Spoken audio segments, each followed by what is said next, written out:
और एक हल्की सी उम्मीद के साथ कि शायद कुछ बाहर ऐसे बच्चे हों जो सोच रहे हो पिछली क्लास तो नहीं हो रही।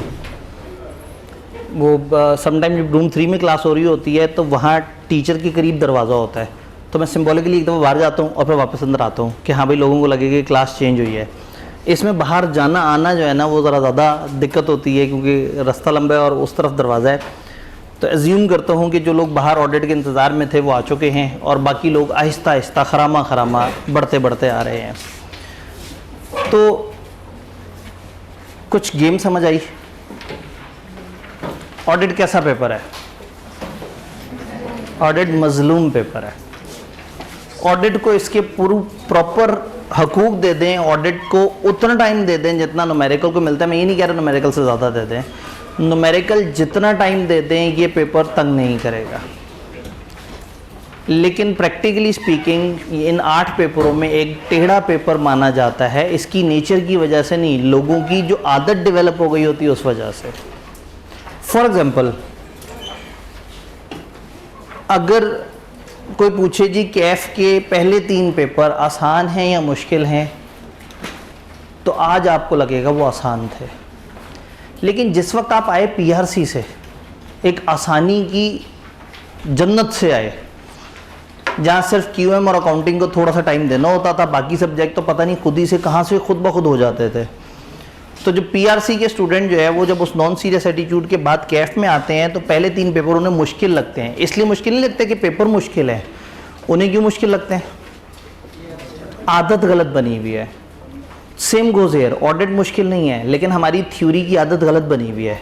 थ्योरियों को रटा मारने की आदत बनी हुई है, थ्योरियों को इग्नोर करने की आदत बनी हुई है, और थ्योरियों का हल्का सा सिलेबस होता है आखिरी महीने में तैयार कर लेंगे, आदत बनी हुई है।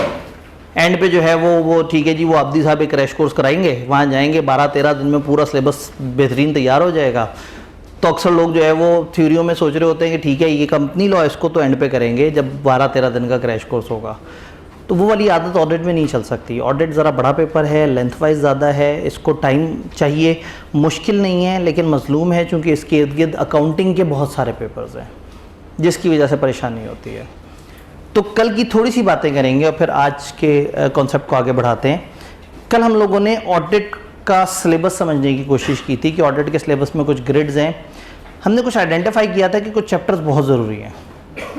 मैं ये एक्सपेक्ट नहीं करता कि आपको वो सारे चैप्टर्स याद हों उनके नाम, लेकिन शायद 2 नाम आपको ज़रूर आपके दिमाग में होने चाहिए। चैप्टर 14, चैप्टर 3, ये पहले दिन से आखिरी दिन तक जहन में रखना है। इन 2 चैप्टर्स पे हमने फोकस भी अच्छा करना है और इन 2 चैप्टर्स की रिटन प्रैक्टिस करते हुए भी आपने सुपर अलर्ट रहना है। तो ये 2 हमारे काफ़ी मेन एरिया है। इसमें चैप्टर 14 तो अच्छा खासा लंबा चौड़ा सा है, आईकेप की किताब का सबसे बड़ा चैप्टर है। तो आईकेप की किताब के मुताबिक 70 के करीब सफ़े हैं इसके, इतने में पूरा बीलो हो जाता था। तो खैर कोई मसला नहीं। फिर हमने कहा कि ऑडिट करना है तो ऑडिट में हमें ज़्यादा फोकस करना है स्टैंडिंग पे, फिर उसके बाद फोकस करना है राइटिंग के ऊपर। अगर समझ आ गई है तो आप अपने अल्फाज में लिख सकते हैं।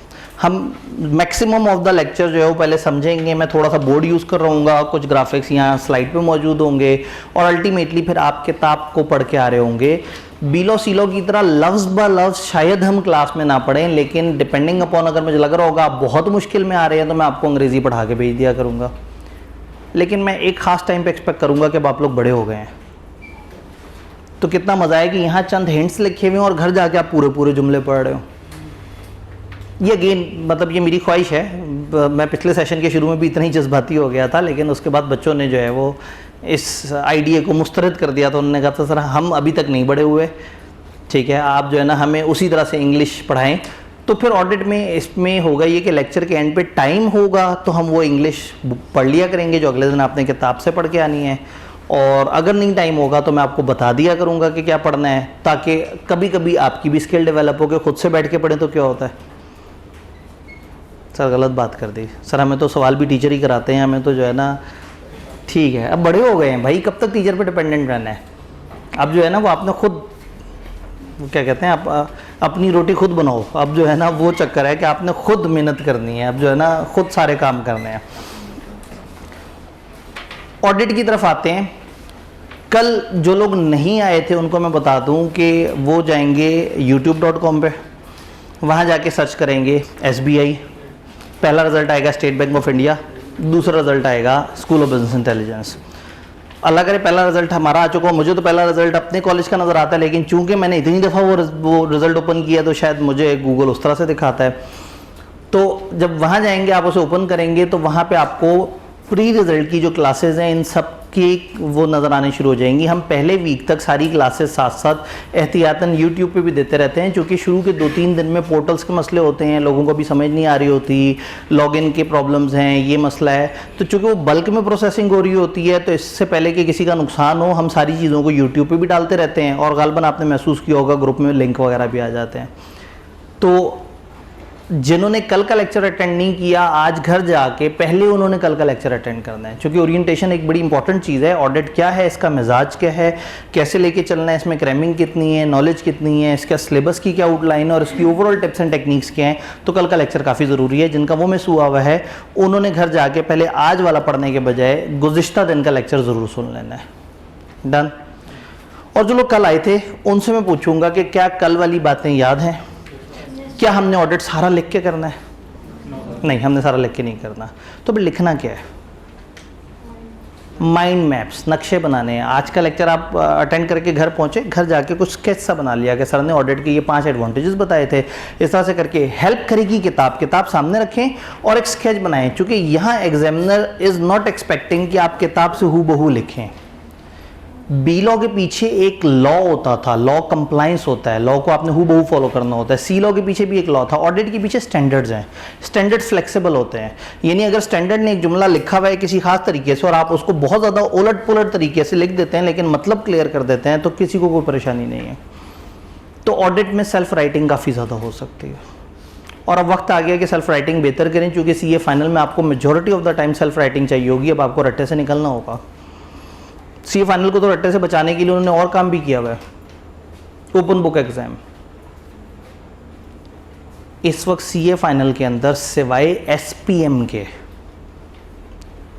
करंट CFAP प्लस MSA 8 में से 7 ऐसे पेपर हैं जिसमें आप किताबें पेपर में साथ लेके जाते हैं। ऑडिट के पेपर में स्टैंडर्ड साथ लेके जाते हैं, अकाउंटिंग के पेपर में अकाउंटिंग के स्टैंडर्ड साथ लेके जाते हैं, लॉ के पेपर में सॉफ्ट कॉपी में आपको सारे बेयर लॉस की एक्सेस अवेलेबल होती है। BFD में वो कहते हैं दुनिया की कोई सी 3 किताबें ले आएँ, बताते भी नहीं कौन सी, कहते हैं आप जो मर्जी अपने टीचर के नोट्स ले आएँ, खुद डेवलप की हुई किताब ले आएँ।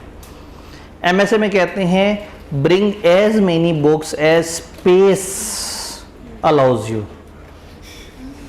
अगर एक बच्चा एक संदूक साथ लेके जाए और उसमें 40 किताबें हों, उनको कोई मसला नहीं अगर वो रास्ता रुकावट नहीं है और स्पेस में वो पूरा आ रहा है।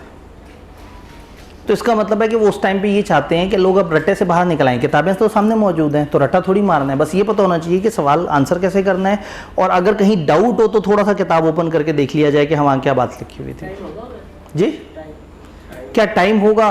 टाइम नहीं होता, बस ये एक प्रॉब्लम है।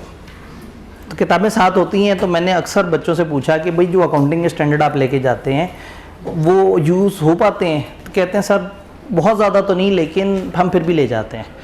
मैं कहा क्यों? उन्होंने कहा सर जब लिख रहे होते हैं ना तो ये कोनी फारिग बैठी हुई होती है, तो हम स्टैंडर्ड की जब ऊपर कोनी रख लेते हैं ना तो उससे ज़रा रिलैक्स हो जाता है। तो उन्होंने मुझे उस स्टैंडर्ड का जो यूज़ बताया वो ये था कि कोनी रखने के काम आता है, उससे पेपर बंधा देते हुए ज़रा ज़्यादा ईजी हो जाता है। लेकिन यकीन माने बहुत सारे ऐसे बच्चे हैं जो पेपर में उसको ओपन कर रहे होते हैं, देख रहे होते हैं, उससे रेफरेंस ले रहे होते हैं और पेपर को सॉल्व कर रहे होते हैं। लेकिन ये वो बच्चे होते हैं जिनके कॉन्सेप्ट क्लियर होते हैं। अगर उस दिन आप पहले दिन एक टॉपिक को देख के सोचें कि इसको सर्च करता हूँ कहाँ होगा, कौन से चैप्टर में हो सकता है। मैं BFD में इस तरह से करता था, सवाल देख के ना फिर सोचता था कि ये कौन सी जगह हो सकता है, फिर चैप्टर का इंडेक्स देखता था, फिर उस वाले चैप्टर में जाकर उसे पढ़ना शुरू कर देता था। भाई पास करने के लिए थोड़ी आया होता था, मैं तो उसे पेपर में अटैम्प्ट करने आया होता था। तो 6 में से 3 एक सवाल अटैम्प्ट कर लेता था 3.25 घंटे में। सवाल देखता था, फिर उस जैसे पास पेपर ढूंढता था, फिर देखता था पास पेपर में ये लेफ्ट वाली वैल्यू ऊपर लिखी है और राइट वाली नीचे रखी है, तो इस सवाल में जो लेफ्ट पे वैल्यू लिखी होती थी उसको ऊपर लिख दिया, राइट वाली नीचे। जैसे आप अकाउंटिंग के सवाल नहीं सॉल्व करते, समझ कुछ नहीं होती लेकिन बस लेफ्ट राइट पूरे रखते हैं, तो वो बस कोई 10 अटैम्प्टें दी हैं इस तरह से। सर आपकी दफा क्या किया था? जी जब पास हो गया तब क्या किया था? पास हो गया तो क्या करना था? मतलब उस अटेम्प्ट में कैसे किया था? उस अटेम्प्ट में यही किया था। उस अटेम्प्ट से थोड़ा सा पहले कुछ और किया था, वो शादी थी। अब अल्लाह एक बंदे पे ना एक वक्त में दो मुश्किलात शायद नहीं डालता, तो उसने कहा इसको एक मुश्किल से निकाल देते हैं, ये तो है ना, ये बंदा इस वक्त ज़्यादा बड़ी मुश्किल में फंस गया है। तो खैर कहने का मतलब है कि चूँकि उस पेपर से ताल्लुक़ नहीं था, भाई आप लोग अगर इस वक्त एक पेपर के साथ ऐसे खेलें तो गलत है। मेरा तो कैरियर चल रहा था, मेरा एक ही पेपर रहता था और मैं टीचिंग कर रहा था और मैं पढ़ाता भी कॉर्पोरेट लॉस था मेनली। तो BFD मैंने ज़िंदगी में कभी नहीं पढ़ानी थी, सोचा हुआ था कि ये सब्जेक्ट पढ़ाना ही नहीं है। तो एक ही पेपर था, कभी 47 पे फेल, कभी 43 पे फेल। मैंने कहा कभी ना कभी पास हो जाएगा, इसके पास होने से कौन सा मेरी टीचिंग बेहतर हो जाएगी। चूँकि जब मैं पढ़ा रहा था तो मैं फाइनल की लोगों को पढ़ाता था और सबको पता होता था कि सर का BFD रहता है, और इसलिए रहता है कि पेपर वाले दिनों में तो सर हमें पढ़ा रहे होते हैं। तो खैर मैं बता रहा हूँ कि मैं ओपन बुक इस तरह से इस्तेमाल कर रहा होता था कि उस वक्त बैठ के पूरी रिसर्च करके और फिर जो है वो पेपर में अटेम्प्ट करता था, फिर सोचता था अगली दफ़ा ना थोड़ा सा और रिसर्च करूँगा। बड़ा मज़ा आया। तो 5 साल ऐसे गुजारे और इस वक्त मुझे CA किए हुए 10 साल से ऊपर भी हो गए। तो मेरी एज क्या होगी? 70 साल। असल में जो मैंने पहले 20 पेपर पास किए थे वो 5 साल में किए थे। 21 पेपर थे मेरे टाइम पे CA के, तो 5 साल में 20 पास कर लिए। फिर मैंने कहा इतनी जल्दी क्या है, 23 साल की एज में, 22 साल की एज में बंदा क्वालिफाई करके बैठा हो, मज़ा तो नहीं आता। अभी तो दुनिया देखी ही नहीं। तो बस वो एक पेपर था, वो पेपर वाले दिन जाके दे देता था, बाकी अपनी ज़िंदगी में मसरूफ़ था, अपने कैरियर पे फोकस कर रहा था। तो अल्लाह का शुक्र है वो पेपर ने किसी ना किसी दफ़ा पास हो जाना था, वो हो गया 5-1 साल बाद। एमी बहुत छोटी एज में CA बनता, फिर FCA बन जाता, नज़र लग जाती लोगों की। तो खैर वापस इधर आते हैं। तो कॉन्सेप्ट बड़ा ज़रूरी है। मैं इसलिए आपको बता रहा हूँ कि अब आप आखिरी कट ऑफ पॉइंट पे हैं, इससे आगे शुरू हो जाता है CA फाइनल। अब वो आदतें ख़त्म कर दें रट्टे मारने वाली। कहेंगे सर आप नहीं लगवाई थी, ये बीलो में आप ही कहते थे रट्टा मारो। उस सब्जेक्ट का अलग मिजाज था, सब्जेक्ट का अलग मिजाज है। तो कल हमने ये बातें की थी। कल से रिलेटेड कोई डिस्कशन, कोई बात, कोई पॉइंट ऐसा जिस पे आपकी कोई कन्फ्यूजन है तो बताएं, पहले हम उसको डिस्कस कर लें, फिर हम आगे ऑडिट को बाज़ाब्ता पढ़ना शुरू करते हैं। कोई कन्फ्यूजन, कोई परेशानी, कोई सवाल, कोई घबराहट? सब क्लियर है? पक्का? आगे चलें। ऑडिट किसे कहते हैं? ऑडिट, इमरान खान कहता है जी ऑडिट करवाया जाए, इदारों को ऑडिट करवाया जाए, ठीक है। फूड क्वालिटी वाले कहते हैं हम आके ऑडिट करेंगे। स्टैंडर्ड के मुताबिक काम करना, जांच पड़ताल करना, चेक करना कि चीज़ें सही हैं या नहीं।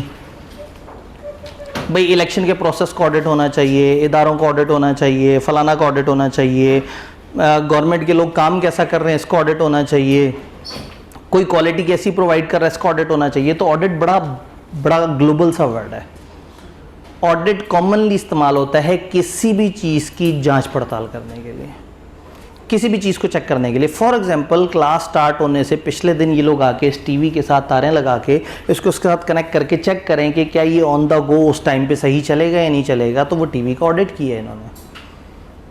तो ऑडिट कहते हैं किसी भी किस्म की जाँच पड़ताल।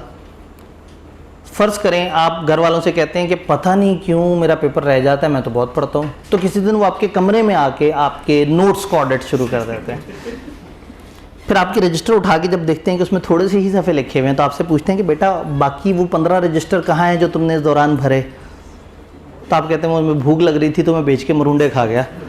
वो होता है ना रद्दी वाला, छानबूरे वाला, उसको वो दें तो वो फिर पैसे तो थोड़े से बनते हैं, तो वो कई दफ़ा उसके पास वो रखे हुए होते हैं कुछ छोटे मोटे इस तरह के आइटम, तो आपने जो है ना वो मरुंडे खा लिए और वो बेच दिया। तो घर वालों ने जो आपकी अचानक तहकीक शुरू कर दी, ये ऑडिट है।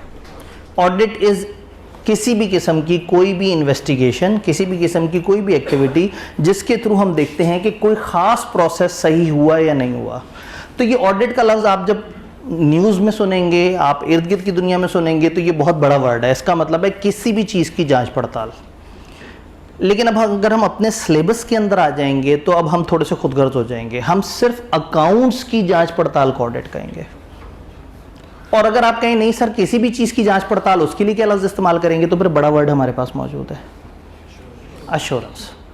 तो हमारी दुनिया में, हमारी अकाउंट्स की दुनिया में अश्योरेंस कहते हैं किसी चीज़ को चेक करके तसल्ली देना कि वो चीज़ ठीक है या नहीं। लेकिन ऑडिट का लफ्ज़ हमने मुख्तस कर दिया है। अभी दुनिया ऑडिट का लफ्ज़ ओपन इस्तेमाल करती है। पाकिस्तान की क्रिकेट टीम का ऑडिट होना चाहिए, सिलेक्शन कमेटी का ऑडिट होना चाहिए, फाइनेंसेस का ऑडिट होना चाहिए, गैर मुल्की पैसे जो आए हैं उनको ऑडिट होना चाहिए। तो ये ऑडिट बड़ा वर्ड है दुनिया में, लेकिन इस कमरे के अंदर जब हम ऑडिट बोलेंगे तो उसका क्या मतलब होगा? अकाउंट्स की जांच पड़ताल। फाइनेंशियल स्टेटमेंट्स को हम चेक कर रहे हैं कि क्या वो सही बनी हुई है या नहीं बनी हुई। तो फाइनेंशियल स्टेटमेंट चेक करने की क्या ज़रूरत है?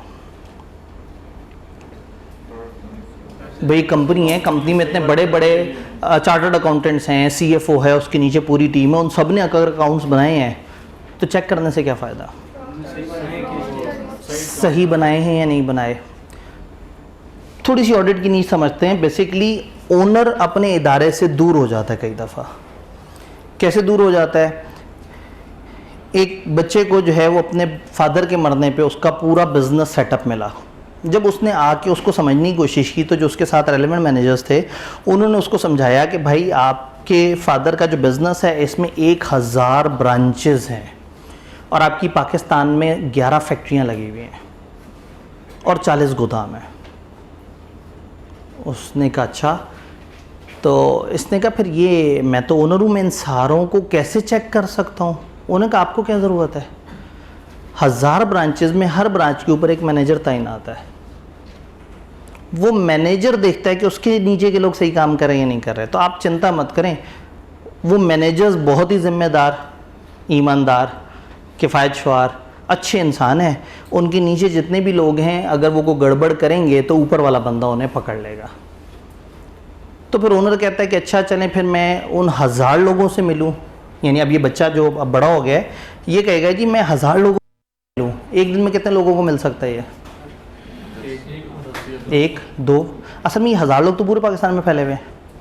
तो हो सकता है हर दिन 3-4 लोगों को बुलाए, उनसे मिलना शुरू करे, तो भी पूरा साल गुजर जाएगा, मुलाकातें ख़त्म नहीं होंगी।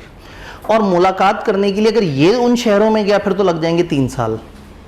उन मैनेजर्स को बुलाएगा, अच्छा मैनेजर्स इधर आए, ब्रांच तो वहीं खड़ी है, पता नहीं ब्रांच में क्या चल रहा हो। अच्छा क्या ये फैक्ट्री में मौजूद है? 11 फैक्ट्री हैं, हर फैक्ट्री अपने तरीके से काम कर रही है।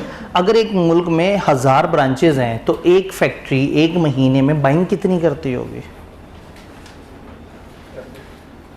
फ़र्ज़ करें 1000 ब्रांचेस हैं आपकी, आपका कोई कपड़े का आउटलेट है या जूतों का आउटलेट है और 11 फैक्ट्रियों में आपकी जूते तैयार हो रहे हैं। तो एक फैक्ट्री एक महीने में कितना माल ख़रीदती होगी कि वो कम से कम 100 के करीब ब्रांचों को सप्लाई करे? 8 10 12 15 करोड़ का माल खरीदती होगी, ज़्यादा का 20 करोड़ का माल खरीदती है।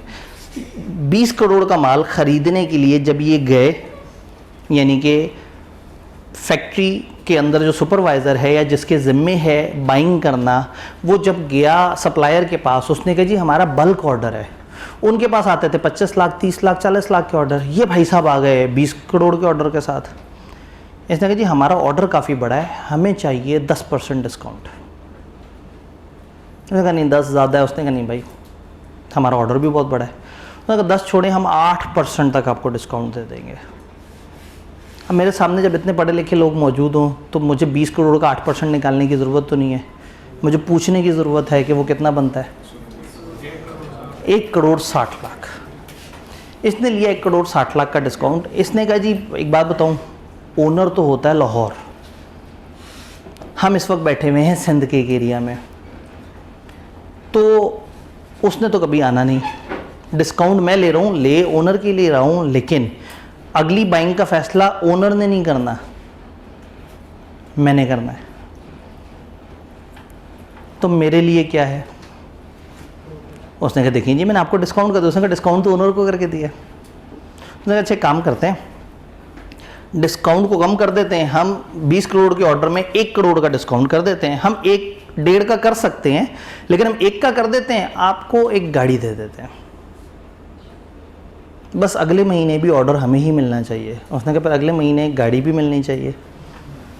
तो इनकी आपस में सेटिंग मैटिंग हुई और रसीद पे आ गया 20 करोड़ का माल था, 1 करोड़ डिस्काउंट मिला और 19 करोड़ की डिलीवरी हो गई। उस बंद कमरे में बैठे 2 बंदों ने आपस में बैठ के एक गाड़ी की एवज़ ये ट्रांजैक्शन डन कर ली। अगर ये गाड़ी ना लेता वो मैनेजर, तो इसका फ़ायदा किसको पहुंचता? ओनर को।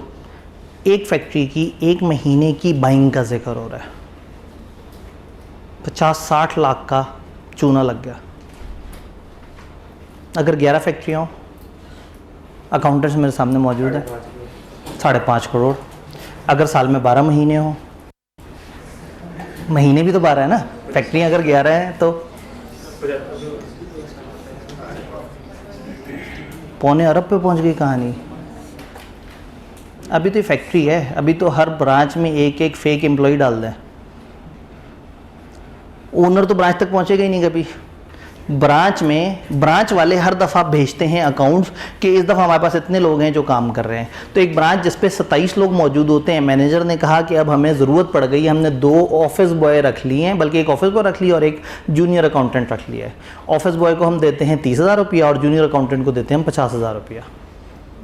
80,000 के हमने 2 बंदे रख लिए और उन्होंने ये डिटेल बना के भेज दी हेड ऑफिस को। अब 1000 ब्रांचें पूरे पाकिस्तान में, ओनर हर ब्रांच में जाके तो नहीं देख सकता कि वो 2 बंदे हैं या नहीं हैं। तो वो 2 बंदे जो आए ही नहीं कभी, कागज़ों पे मैनेजर ने वो बागयूर और बाएतमाद और ईमानदार, वो वाला मैनेजर, ठीक है। आपको मतलब वही बात है कि जो ईमानदार लोग होते हैं वो ज़्यादा गड़बड़ कर जाते हैं। तो अब पता नहीं, अब आप इसमें इसको किसी सियासी उससे ना रिलेट कर लें। तो वो जो ईमानदार वाला मैनेजर था उसने कर ली गड़बड़, उसने 2 एक्स्ट्रा एम्प्लॉइज़ की सैलरी हेड ऑफिस भेज दी। हेड ऑफिस ने सोचा हाँ वाकई लोड तो काफ़ी ज़्यादा है, वाकई हायर कर लिए होंगे। अब जिनकी करोड़ों की अरबों की गेमें चल रही हों, वो थोड़ी सोचेंगे कि अच्छा 20,000 30,000 वाला एम्प्लॉय है या नहीं है। 80,000 रुपये महीने का, तो साल का जी उनका 9.5 के करीब, तो 9.5 लाख के करीब, आसान कर लेते हैं कैलकुलेशन सीधी करने के लिए, 10 लाख कर लेते हैं। 10 लाख एक ब्रांच साल में सिर्फ एक एम्प्लॉय को एमी शो करने से एक्स्ट्रा ले रही है। तो अगर ब्रांचें 1000 हों,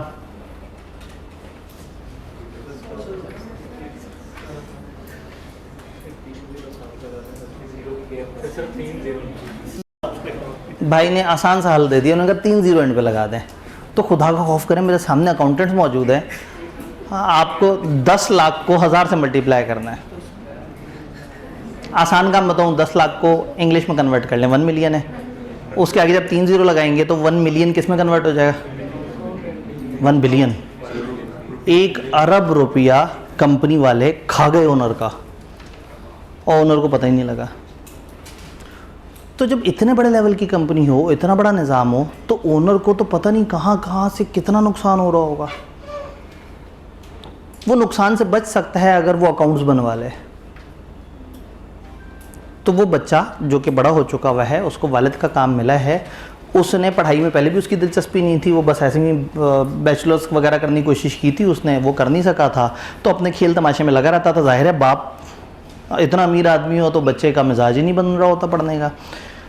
तो अब इसको कारोबार तो मिल गया है, लेकिन अब ये मिस करता है कि काश मैंने पढ़ा होता तो गेमें समझ आती।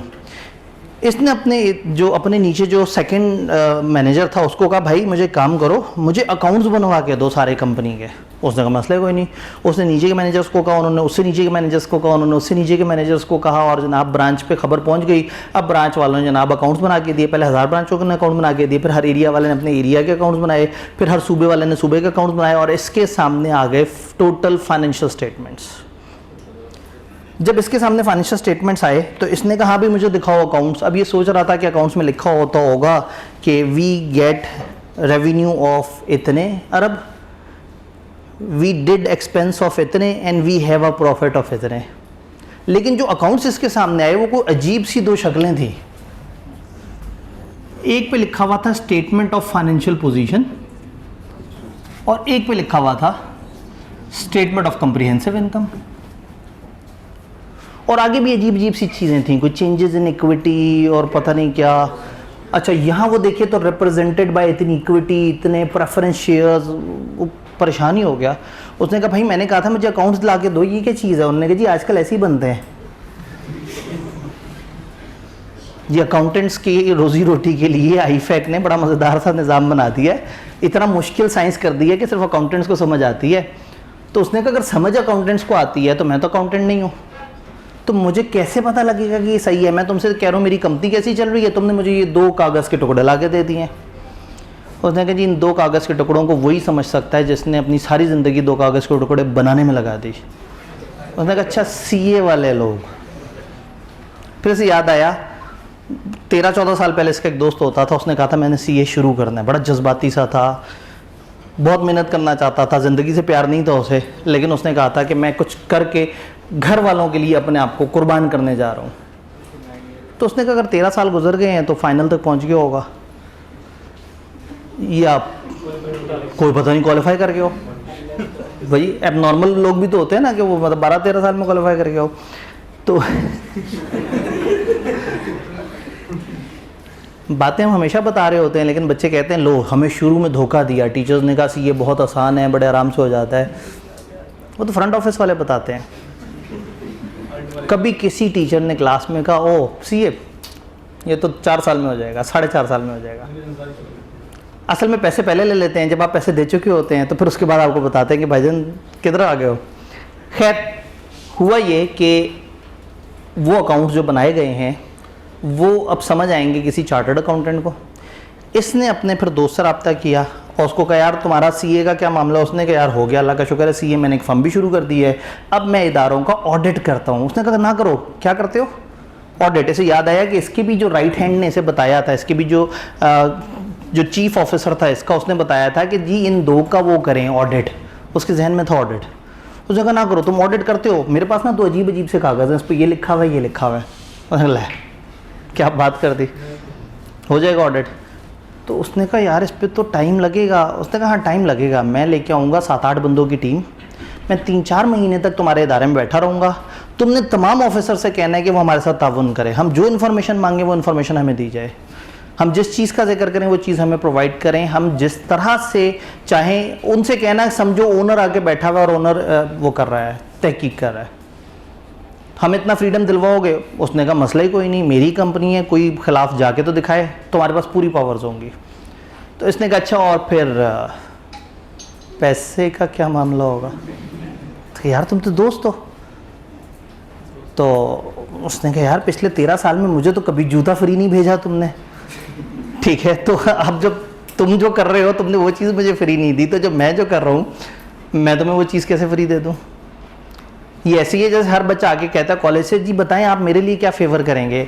कॉलेज क्यों नहीं पूछता बच्चे से कि क्या आप हमें जो रिटर्न फीस है उससे ज़्यादा देंगे? फेवर हमेशा एक साइड से क्यों हो, दूसरी तरफ से क्यों ना हो? आप लोग क्यों नहीं अच्छे बच्चे बन जाते? ठीक है जी। तो लेकिन बात ये है कि हम अकेले हैं भाईजान, आप हज़ारों की तादाद में, कोई जो है ना कोई ख्याल करें, इतने सारे लोग हम जो है ना, ये वही हज़ारों ब्रांचें हैं जहाँ से हर तरफ से कोई टीका लग रहा है बड़ा महंगा महंगा। अच्छा हुआ ये कि उसने कहा बस हमें इख्तियार दो, हम आएंगे और हम इतने लाख रुपए लेंगे। खैर पैसों में बारगेन शारगेन वगैरह हुई। फिर उसने सोचा कि मुझे एक भी फैक्ट्री में एक भी अगर लॉस हो गया तो 50-60 लाख है, तो मैं 30 लाख इसे दे देता हूँ। ये जब आएगा तो मोस्ट प्रॉब्ली वो चीज़ बच जाएगी। अब जब ये अपने इदारे में सबको कहेगा कि जी ऑडिटर ऑडिट करेगा, अकाउंट्स एंड पे चेक करेगा, तो उससे सोचें इदारे वाले पूरा साल डर के काम करेंगे, या तो फ्रॉड करेंगे नहीं, या करेंगे तो बड़े खूबसूरत तरीके से उसे छुपाने की कोशिश करेंगे। और जो छुपाएगा वो उतना बड़ा फ्रॉडिया नहीं होगा जितना वो चार्टर्ड अकाउंटेंट होगा। उसको तो और गेमें आती हैं ना, ये तो बगैर पढ़े फ्रॉड कर रहा है। हम यहाँ पे वो जो चैप्टर 3 जिसका बार बार जिक्र होता है ना, उसमें मेन टॉपिक है फ्रॉड, कि फ्रॉडियों को कैसे पकड़ना है। पहले हम समझें कि फ्रॉड होता कैसे कैसे। जब फ्रॉड करना आता होगा तो ही फ्रॉड पकड़ना आता होगा ना। तो कहने का मतलब है कि ऐसे में अगर वो साहब आके फ्रॉड पकड़ लेते हैं तो भी फ़ायदा है।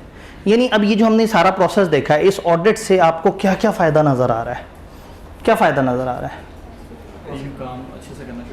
कंपनी वाले अच्छे से काम करना शुरू कर देंगे, जिनको ये डर होगा कि ये अकाउंट्स हमारे अलावा एक ऑडिटर ने देखने और उसने ओनर को बताना है, और अगर हमने गलत किया तो हमारी नौकरी चली जाएगी, काम की एफिशिएंसी बेहतर हो जाएगी, फ्रॉड पकड़े जाएंगे, कंट्रोल आ जाएगा काम पे खवातीन की तरफ से।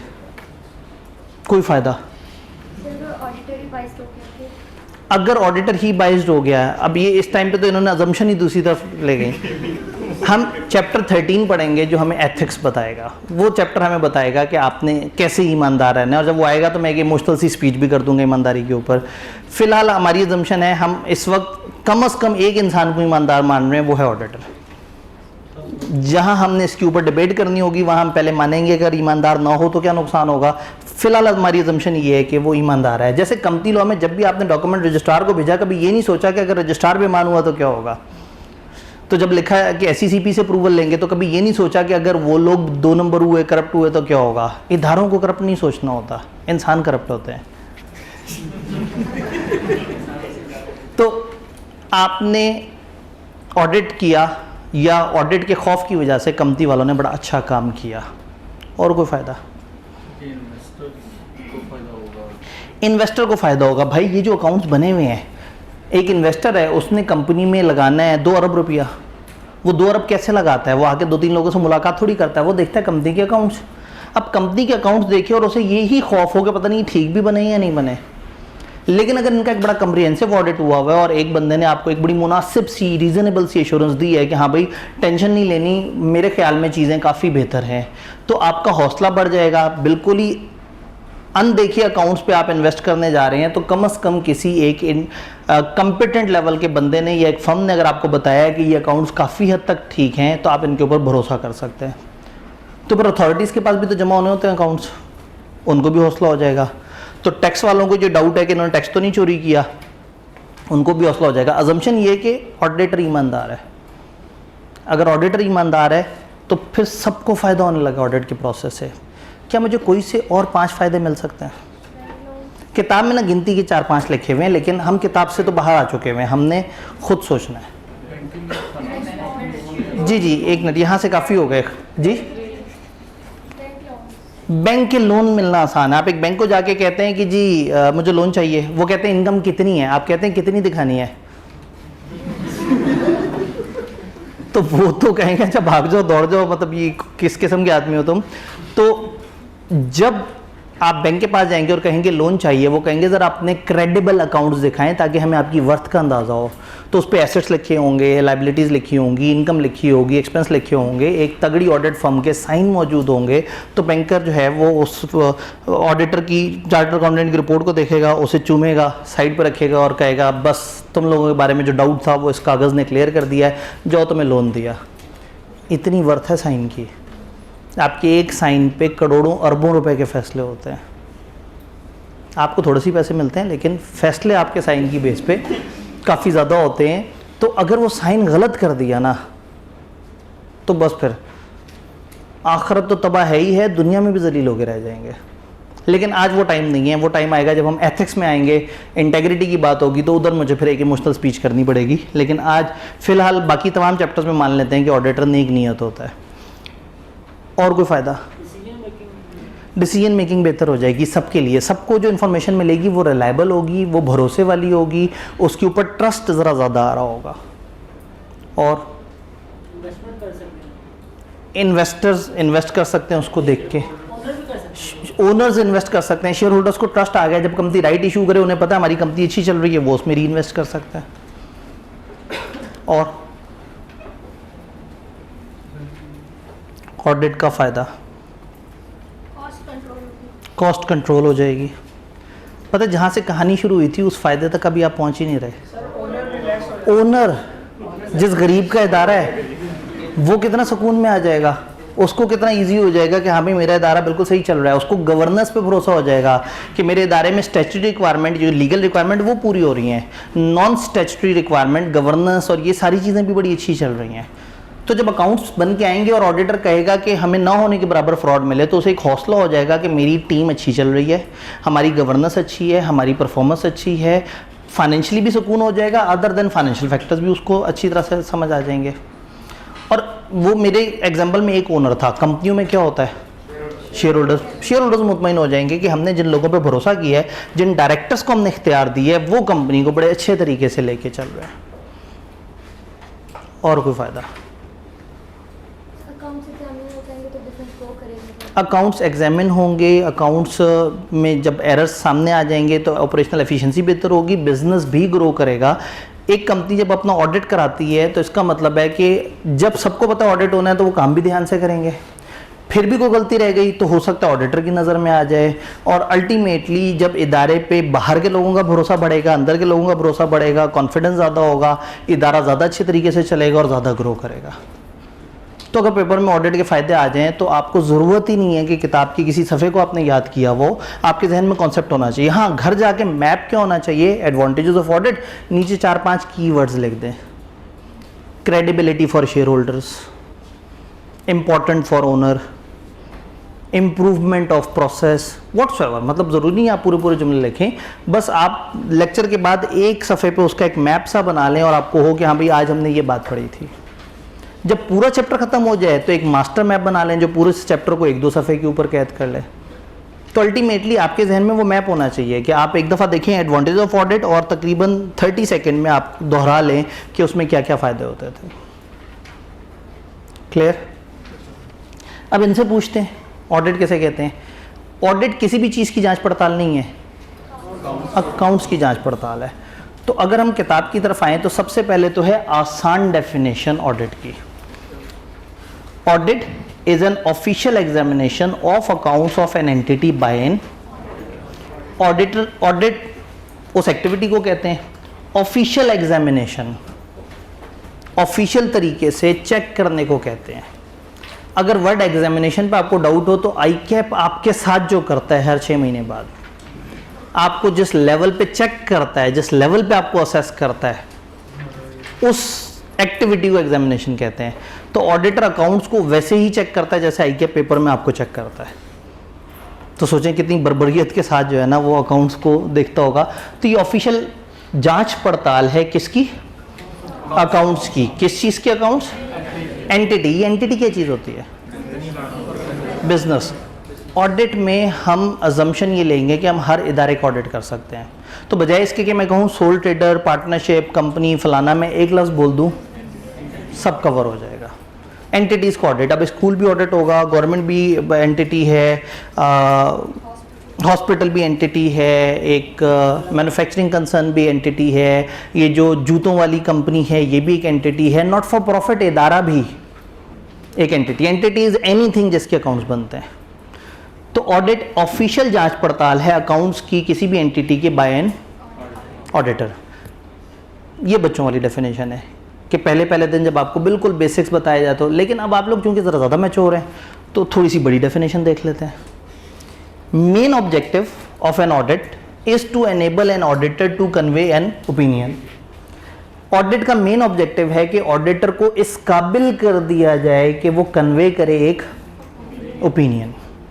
क्या ओपिनियन? एज टू वेदर, क्या ऐसा है या नहीं है। क्या? Financial statements of an entity are prepared according to, यहां रुक जाते हैं, फर्ज करें आर प्रिपेयर्ड।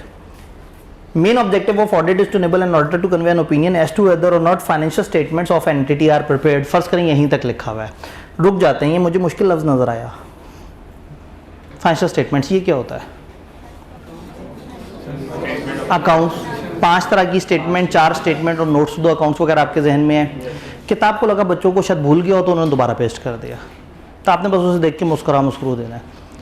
अब वही बात है ना कि वो याद करने वाला तो चक्कर यहाँ पे उस तरह से नहीं है। तो फाइनेंशियल स्टेटमेंट्स को चेक करके जब ऑडिटर एक ओपिनियन देता है कि क्या ये financial statement according to framework बने हुए, ये एक मसला आ गया। ऑडिटर मेन ऑब्जेक्टिव क्या है जी? पहला जुमला दोबारा पढ़ें। ओपिनियन दे।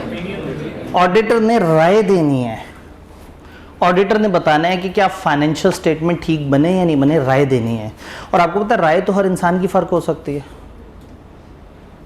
मैं इसमें अक्सर समझाने के लिए एग्जांपल देता हूँ कि फ़र्ज़ करें मैं बाहर मौजूद हूँ, एक स्टूडेंट ने मुझे कहा कि सर ज़रा आप देखें मैंने दीवार पे पेंट किया है और आप दीवार को देख के मुझे ओपिनियन दें कि आपकी नज़र में दीवार का पेंट कैसा हुआ है।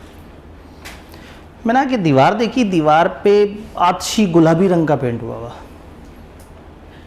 शॉकिंग पिंक, शायद अगर मैंने सही ट्रांसलेट किया है ऐसे होता है, अच्छी गुलाबी शॉकिंग पिंक, ठीक है जी, अच्छी गुलाबी शॉकिंग पिंक कलर का दीवार पे पेंट हुआ हुआ है। अब मुझे तो उल्टियाँ लग जाएंगी मतलब एक ऑडिटर, खुश्क मिजाज का आदमी, चार्टर्ड अकाउंटेंट, किताबी आदमी, उसको पिंक दीवार नज़र आएगी और वो भी शॉकिंग किस्म की, तो शौक हो जाएगा। उसने कहा सर आपके ओपिनियन में दीवार कैसे बनी है? मैं कहूँगा इंतहाई वाहियात बनी है। क्या है दीवार, मतलब ये क्या रंग की है? ये है मेरा ओपिनियन। दिल टूट गया बच्चे का। और उसने कहा जी सर को तो नहीं समझ आई, लगता है आवाज़ गई। आवाज़ गई क्या? आवाज़ एंड तक आ रही है मेरे ख्याल में। इस वक्त हम फ्लो नहीं तोड़ते।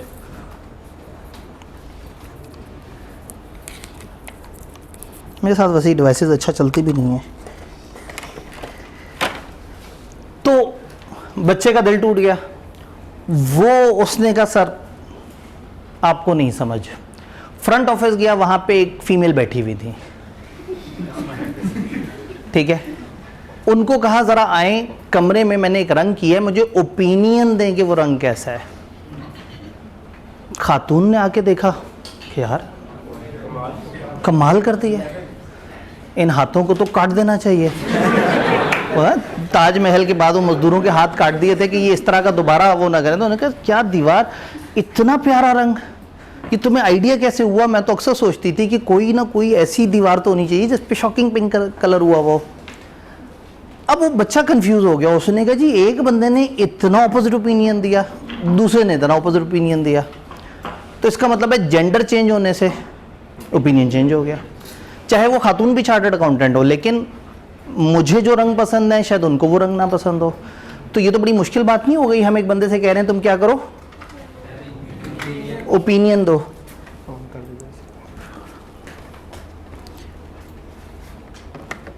नहीं जी, एक और कोशिश। अगर बड़ी एज के बंदे से ओपिनियन लेंगे, उसकी ओपिनियन डिफरेंट होगी।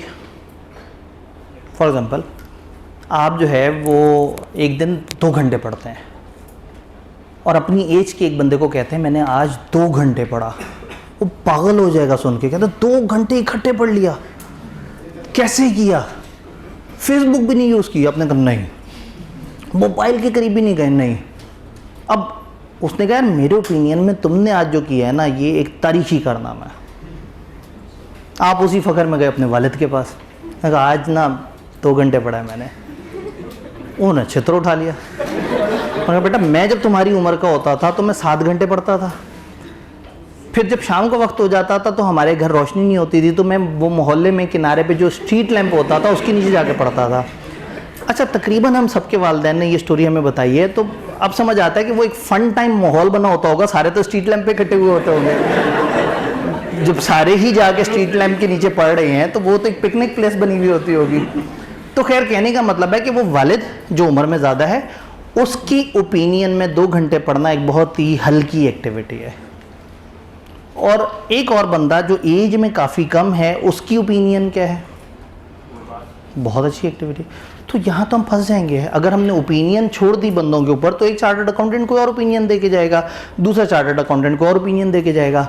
फॉर एग्जांपल मुझे अगर कोई अकाउंट्स दिखाए, मेरा बड़ा दिल करता है, मैं कहता हूँ गाड़ी जो है ना ये फिक्स एसेट नहीं होनी चाहिए। गाड़ी से ज़्यादा मूवेबल चीज़ ही कोई नहीं, ऊपर से उसमें करंट भी होता है।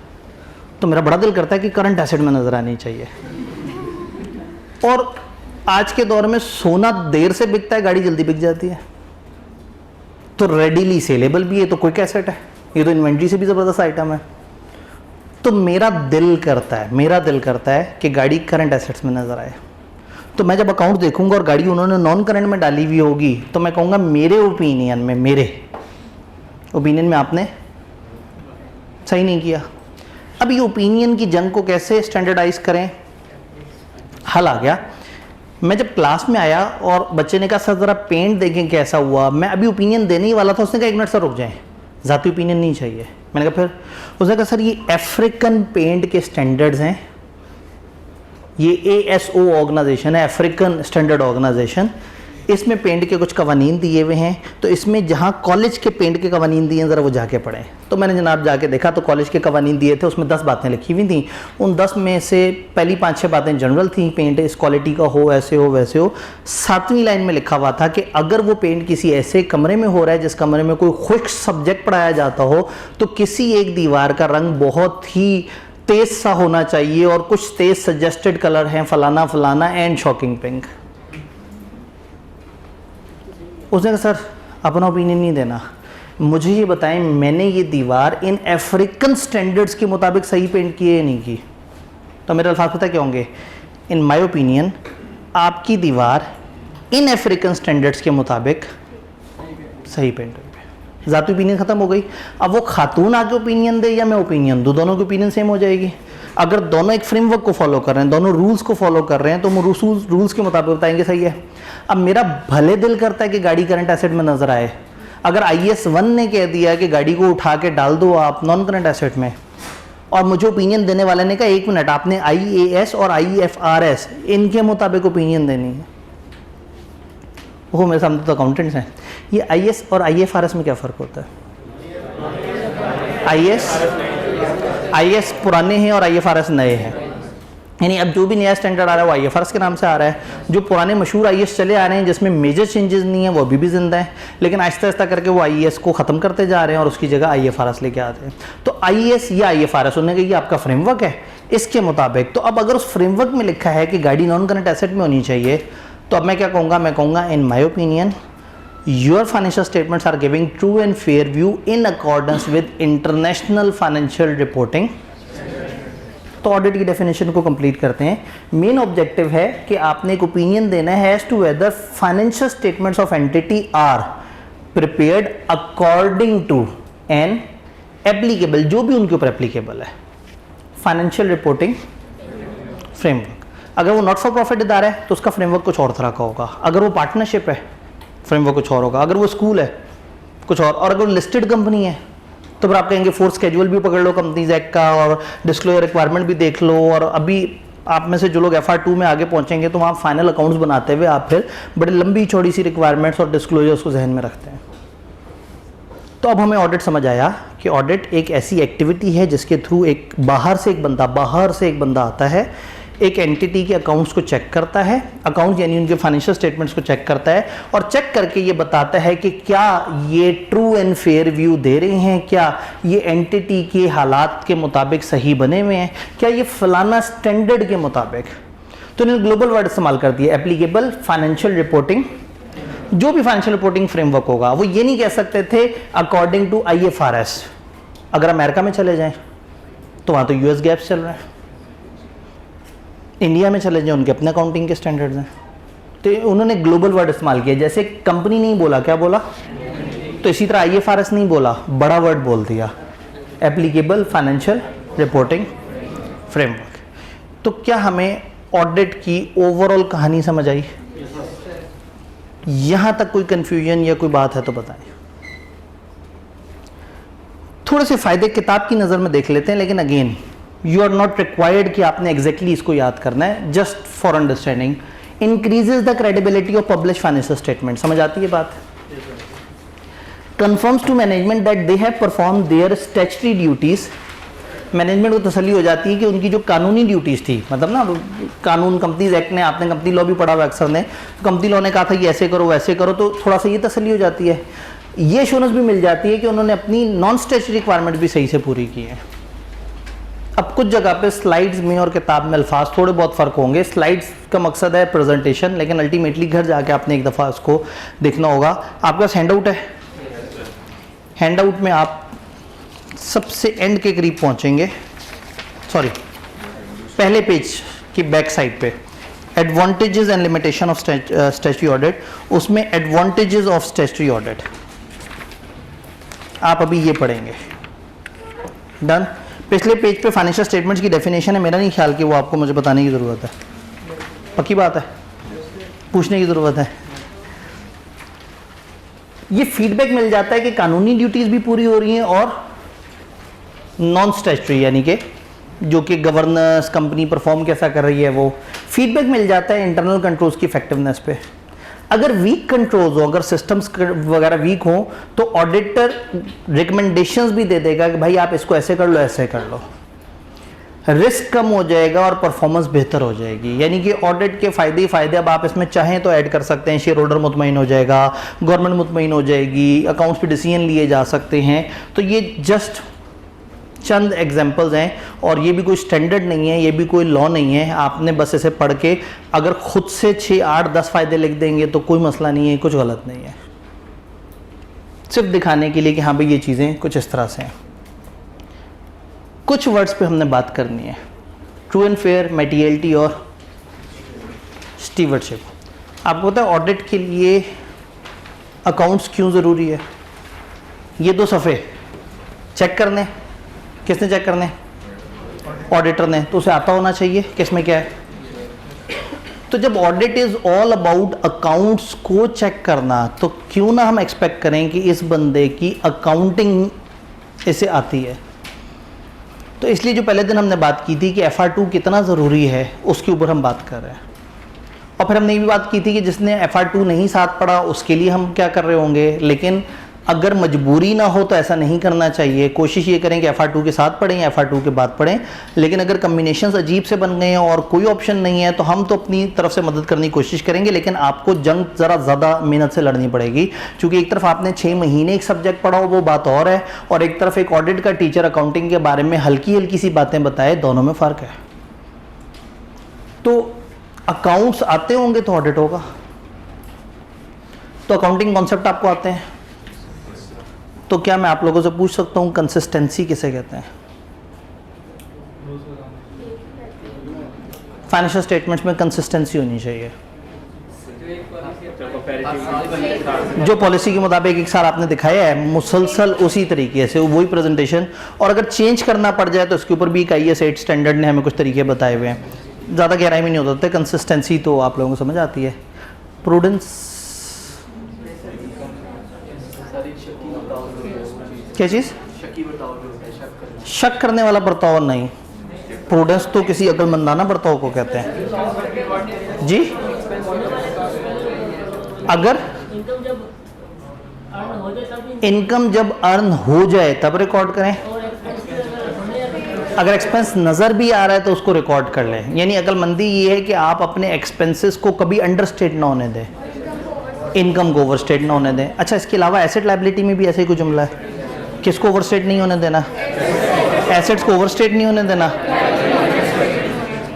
आप लोगों को तो प्रूडेंस भी पता है, तो फिर तो मैचिंग भी पता होगा। मैचिंग कॉन्सेप्ट, ये जिस साल का रेवेन्यू उस साल में रिकॉर्ड करें। तो ये तो मुझे एक्रूवल लग रहा है, मुझे तो लग रहा है आपने जो बात बताई वो एक्रूवल है। जस्ट ऐसे ही, मतलब परेशान नहीं होना, बीच बीच में ये लफ्ज़ आएंगे तो मैं उस वक्त भी डिटेल से इन पे बात करूंगा, लेकिन मैचिंग कॉन्सेप्ट आपका फंडामेंटल कॉन्सेप्ट्स में से एक है। जैसे डेप्रिसिएशन होती है, एग्जाम्पल बिल्कुल ठीक है, लेकिन है क्या कॉन्सेप्ट?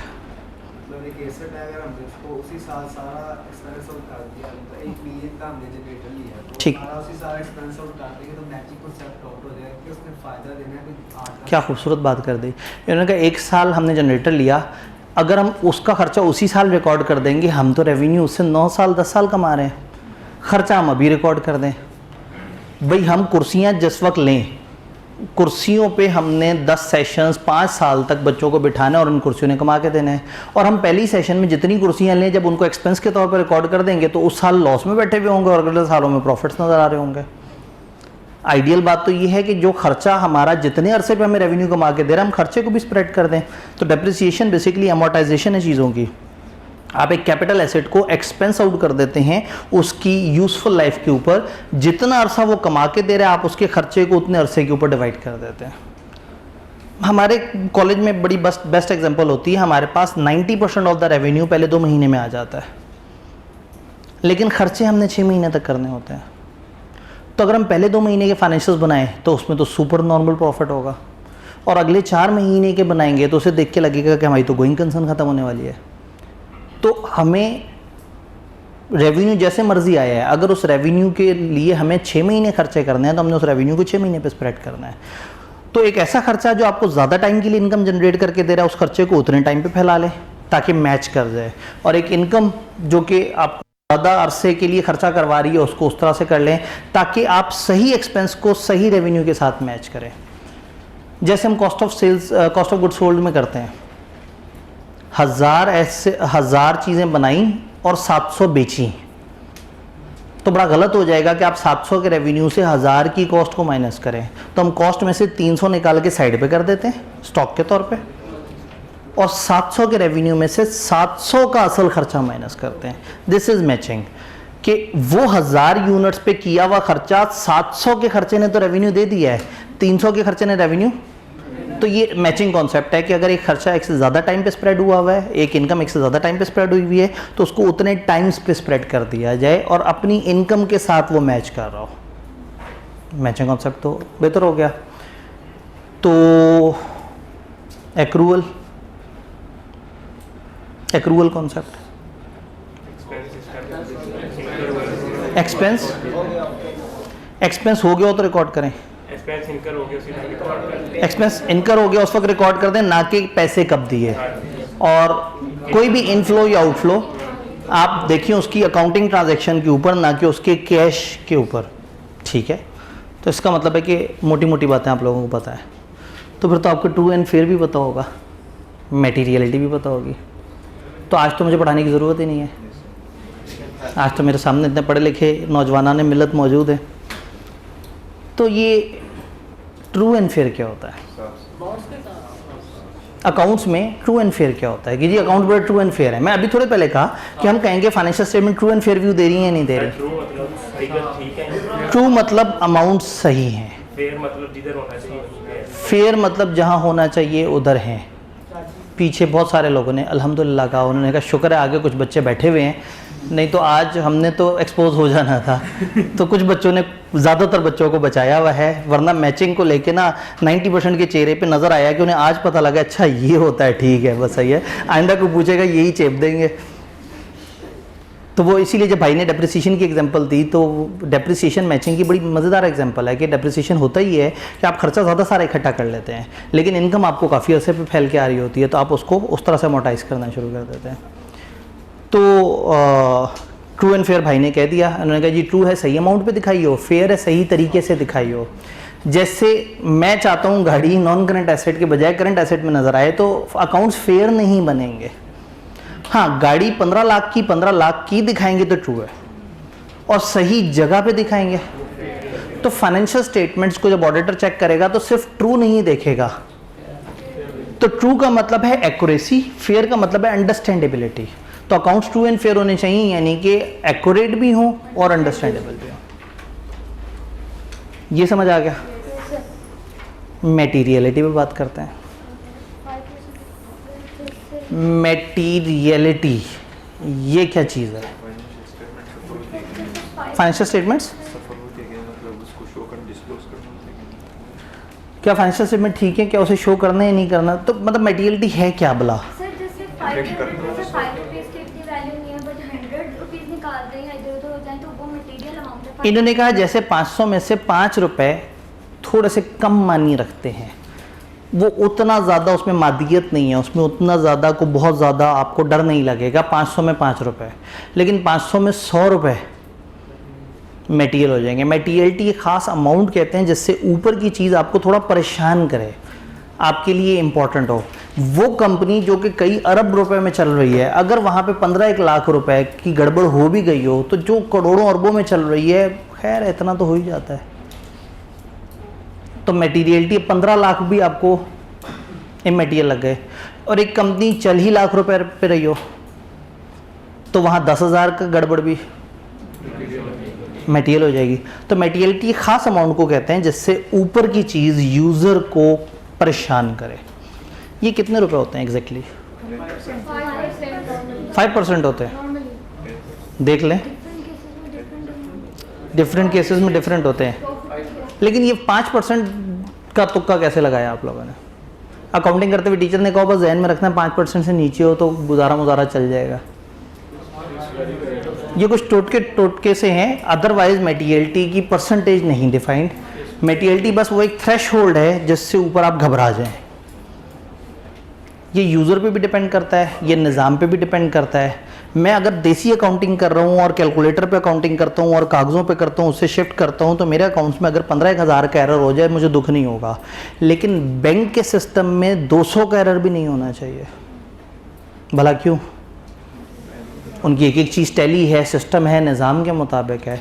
तो मटीरियलिटी जब आप एक इदारे को चेक कर रहे होते हैं और अकाउंट्स देख रहे होते हैं तो आप देखते हैं कि कितने रुपए से ऊपर की चीज़ पे हमें परेशान होना है।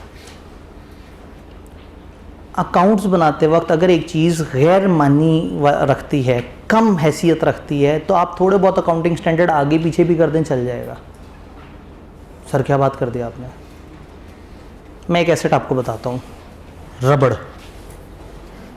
रबड़ पेंसिल के साथ एक और इक्विपमेंट बचपन में मिला करता था, रबड़।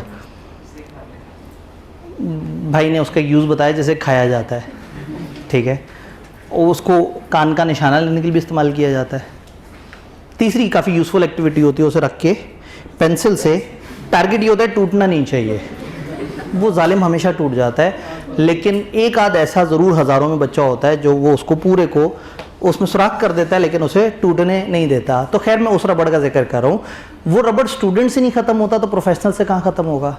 अब हमारे पास अगर एक रबड़ पड़ा हुआ हो तो पिछले 2 साल से पड़ा हुआ होगा और अगले 7-8 साल तक भी नहीं ख़त्म होगा। तो और रबड़ साल से ऊपर बेनिफिट दे रहा है, यूज़फुल लाइफ भी उसकी 10 साल के करीब है। तो मैं जो 5 रुपए का रबड़ ख़रीदा है उसको 10 ईयर, उसकी पहले रेजिडुअल वैल्यू मालूम करूँ, 10 साल बाद 1 रुपये का बिकेगा। 5 में से 1 रुपया माइनस करूँ, 4 रुपये को 10 साल पे डेप्रिसिएट करूँ, स्केड्यूल में डालूँ।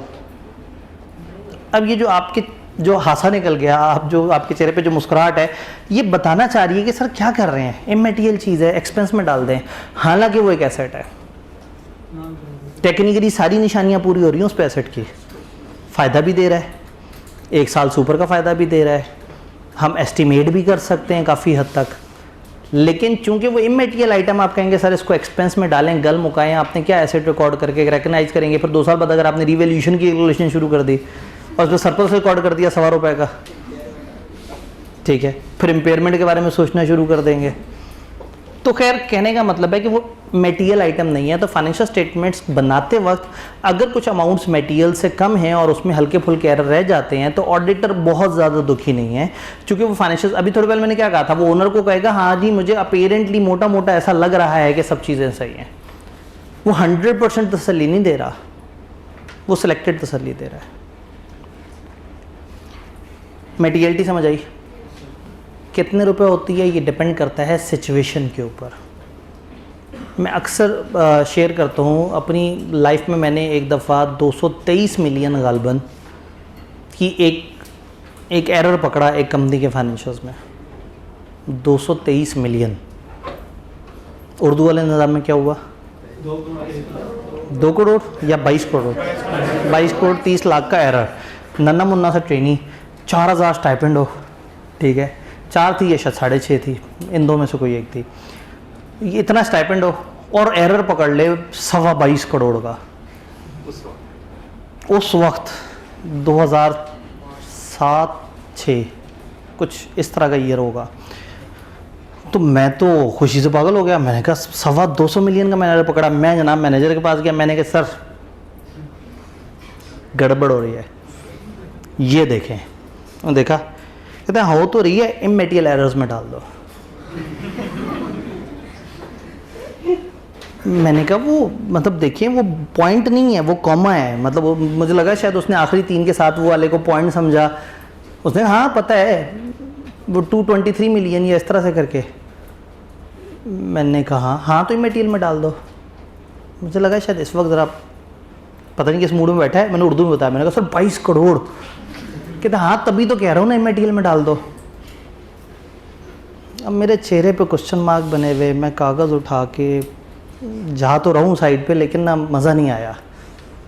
मैंने कहा मतलब एक अच्छी फर्म में बैठा हुआ हूँ फर्गूसन में, एक बड़ा कॉम्पिटेंट बंदा है, मतलब इस वक्त डिलाइट के जो पार्टनर हैं उनका जिक्र कर रहा हूँ, वो मेरे सीनियर मैनेजर। मैंने कहा यार मतलब इतना कॉम्पिटेंट बंदा है और वो सारा कुछ है, और क्या अजीब सी बात कर दी है इसने। मतलब 225 मिलियन कैसे मटेरियल हो सकते हैं? ठीक है हमने भी दुनिया देखी है समझी है, लेकिन 225 मिलियन बहुत होता है। उनको समझ आ गया कि मैं परेशान हूँ। कहते क्या हुआ? मैंने कहा सर मटेरियल तो नहीं बनती। 225 मिलियन मतलब चलो कंपनी चाहे करोड़पति हो अरबपति हो, फिर भी 225 मिलियन की वर्थ है। उसने कहा चलो एक काम करो, इसकी इन्वेस्टमेंट्स की फ़ाइल लेके आओ। इन्वेस्टमेंट की फ़ाइल लेके आया। अगर कितनी इन्वेस्टमेंट्स हैं, मैंने देखा कुछ 150 के करीब इन्वेस्टमेंट्स थी कंपनी की। कहते हैं इनमें से एक इन्वेस्टमेंट उठाओ। एक इन्वेस्टमेंट आ रही थी PIB, पाकिस्तान इन्वेस्टमेंट बॉन्ड्स। वो इन्वेस्टमेंट उठाई तो कहते हैं ज़रा किसी एक महीने की कैलकुलेशन में पहुंच जाओ। मैं 1 महीने की कैलकुलेशन में पहुंच गया। उन्होंने कहा मुझे बताओ कि इस 1 महीने कितना इंटरेस्ट आया। वो मैंने देखा 8 बिलियन। 150 इन्वेस्टमेंट्स में से एक इन्वेस्टमेंट के 1 महीने का रिटर्न 8 बिलियन था। मैंने फाइल बंद की और वो वाले कागज़ को इमैटेरियल एरर्स के अंदर जाके डाल दिया कि अभी तो इन्वेस्टमेंट्स की वैल्यू की बात नहीं हो रही, इन्वेस्टमेंट पे पूरे साल के रिटर्न की बात नहीं हो रही, एक इन्वेस्टमेंट के 1 महीने की रिटर्न की बात हो रही है। पाकिस्तान की सबसे बड़ी कंपनी थी, खैर वो सबसे ज़्यादा एम्प्लॉयज़ पाकिस्तान के उस वक्त 1.5 लाख एम्प्लॉयज़ थे उसमें। चूँकि अकाउंट्स पब्लिक हैं तो बताने में कोई हर्ज नहीं। PDCL तो गेम कभी कभी इस लेवल पे चलती है कि 225 मिलियन इमैटेरियल हो जाता है। ये कहानी तो पूरी सुना दी। एक जगह पे 25 पैसे का एरर निकला और फर्म ने उनकी रिपोर्ट ख़राब कर दी। 25 पैसे का एरर। ये कहानी मैं किसी और दिन समझाऊंगा जब हमें कंट्रोल समझ आ चुके होंगे। फिर मैं बताऊंगा कि 25 पैसा कहाँ अचानक से बड़ा सेंसिटिव हो जाता है। 25 पैसे पे कह दिया कि हमने ये ऑडिट ही नहीं करना, हम छोड़ के जा रहे हैं। तो कभी 225 मिलियन पे मुस्कुरा के मटेरियल में डाल दिया, कभी 25 पैसे पे लड़ पड़े। तो मटेरियलिटी ना बड़ी अजीब सी चीज़ है। इसका यूज़र पे डिपेंड करता है, यूज़र का फोकस कितना ज़्यादा है, यूज़र उसको कितना ज़्यादा सीरियस होके देख रहा है। मैं अक्सर एग्जांपल देखता हूँ कि घर है, फ़र्ज़ करें एक कॉन्ट्रैक्टर जो है वो कहे कि मैंने जी घर बनाना है आपका। मैं कहूँ ठीक है, घर हो फ़र्ज़ करें 5-6 करोड़ का, और मैं उसे कहूँ यार मेरा दिल करता है गैराज ज़रा बड़ा हो जिसमें 3 गाड़ियाँ आ जाएँ, मेहमान भी आ जाते हैं। पता लगे सामने वाले कहें लो सर के पास 3 गाड़ियाँ हैं शायद, तो उसे 3 गाड़ियों का। तो बहरहाल एक जगह ऐसी हो कि चलो कल को जो है वहाँ पे किसी की गाड़ी खड़ी हो, बाइक खड़ी हो, कुछ और इस तरह से। तो मैं कहूँ मुझे घर वो पसंद है जिसमें 3 गाड़ियों का गैराज हो। तो उसने कहा मसला ही कोई नहीं, ये चीज़ मैं बिल्कुल जहन में रखूँगा। जब घर फाइनल हुआ और जब घर देखने गए तो पता लगा मुश्किल से 1 गाड़ी अंदर आ सकती है। अब वो मुझे अंदर घर के ले जाके दिखाना चाह रहे हैं, मैं आपको घर दिखाऊं, मैंने कितने ज़बरदस्त फानूस लगाए हैं, मैंने देखे मार्बल कितना ज़बरदस्त लगाया, और मैं घर के अंदर ही नहीं जा रहा। और मैं क्या कह रहा हूँ, फजूल घर है, क्या बनाया है ये। गैराज की टोटल कॉस्ट कितनी होगी टोटल घर में? बड़ी कम सी होगी। उसमें कोई इतना लशपश आइटम भी नहीं लगते, अंदर तो बड़ी महंगी महंगी चीज़ें लगी हुई हैं। लेकिन चूँकि मैं यूज़र सेंसिटिव था उस चीज़ को लेके, तो मैं उसे कहूँगा इसने मटेरियल गड़बड़ की है। बात समझ रहे? तो समटाइम यूज़र जो है, मतलब इसी में ही शायद इधर लोगों को समझ आ गया हो, इधर यूज़र्स को समझाने के लिए। फ़र्ज़ करें जब घर बन रहा हो तो मुझे मिसेस कहे कि किचन में ना ऑरेंज कलर की टाइल्स होनी चाहिए। देखो ऑरेंज, वो कहेगी आपको नहीं समझ आएगी, ऑरेंज कलर की टाइल्स होनी चाहिए। ठीक है, अपना अपना मिजाज। अब अगर वो कॉन्ट्रैक्टर भाई 5 करोड़ में लशपश घर बना दे, लेकिन किचन के अंदर टाइल्स का रंग अगर बदला हुआ हो, अब टाइलें होंगी, मुश्किल से किचन में कितनी को टाइल्स लग जाएंगी। टाइल्स हो फ़र्ज़ करें 20,000 की, और घर हो 5 करोड़ का। 5 करोड़ में 20,000 मटेरियल हो जाता है। लेकिन नहीं, यूज़र का जब फोकस है, यूज़र एक चीज़ पे अगर सेंसिटिव है तो वो एक छोटी सी चीज़ को भी मटेरियल कह देगा। तो मटेरियलिटी क्वांटिटेटिव भी हो सकती है, क्वालिटेटिव भी हो सकती है। तो जब आप ऑडिट कर रहे होंगे तो हम एक स्टैंडर्ड भी इसका पढ़ेंगे मटेरियलिटी का, तो हम देखेंगे कि चीज़ें मटेरियलिटी के कॉन्टेक्स्ट में होनी चाहिए। अब क्या ऑनर बताएगा, ये ऑर्डर खुद देखेगा। ऑडिटर जिस एंटिटी का ऑडिट करने गया उस एंटिटी के निज़ाम मिजाज को समझेगा, उसके मुताबिक देखेगा कि इस तरह के इदारे में मटेरियलिटी कितनी होनी चाहिए, किस तरह की चीज़ यहाँ पे चलेगी और किस तरह की चीज़ यहाँ पे नहीं चलेगी। तो मटेरियलिटी को जहन में रखना है। तीसरी चीज़ स्टीवर्ड, ये लफ्ज़ आपने सुना हो शायद कभी। स्टीवर्ड क्या होता है? जो ठीक है, जो किसी की बिहाफ पे काम करता है। और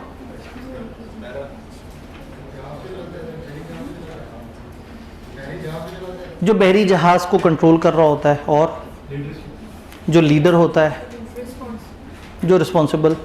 अलग अलग जगह अलग अलग चीज़ों के लिए वर्ड इस्तेमाल होता है। स्टीवर्ड चरवाहे को कहते हैं, वो जो बकरियों को नहीं लेके जा रहा होता।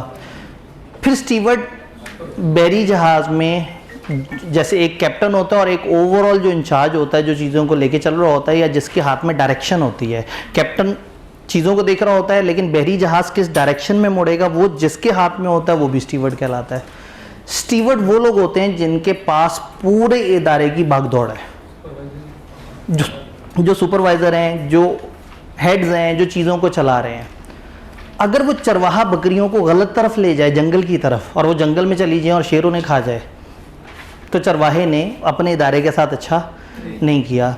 अगर वो बहरी जहाज़ वाला बंदा फ़ोन पे बातें कर रहा हो और वो जाके बर्फानी तोते से टकरा के जो है वो जहाज़ आहिस्ता आहिस्ता करके 1.5-2 घंटे में डूब जाए, ठीक है, वो पूरी फिल्म जहन में आ गई, ठीक, तो वो उसने गलत किया।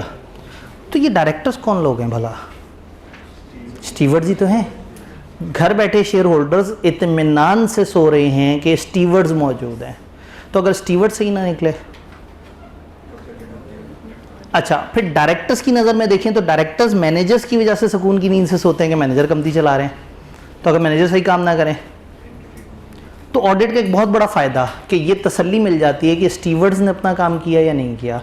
क्योंकि नॉर्मली इदारा ओनर्स बड़ा कम ही चला रहे होते हैं। जब बड़े इदारे होते हैं तो ओनर्स के कुछ नुमाइंदे होते हैं जो चला रहे होते हैं। उन नुमाइंदों के लिए शॉर्ट वर्ड इस्तेमाल होता है, लेकिन मैं उसको अक्सर अल्फ़ाबेट्स के साथ वो करता हूँ टाइम बचाने के लिए। Those charge with governance, those charge with.